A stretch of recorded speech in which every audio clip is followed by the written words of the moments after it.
Когато човек научи Христовото учение за кръглото движение в вечността, ще влезе в друга еволюция, която няма да върви нагоре-надолу, а ще върви в кръг.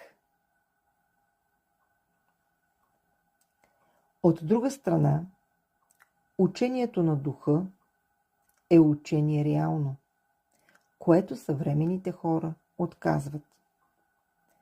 Когато Божественият дух у нас работи, той подразбира единство, подразбира и множество. Отец е сътворил нещата.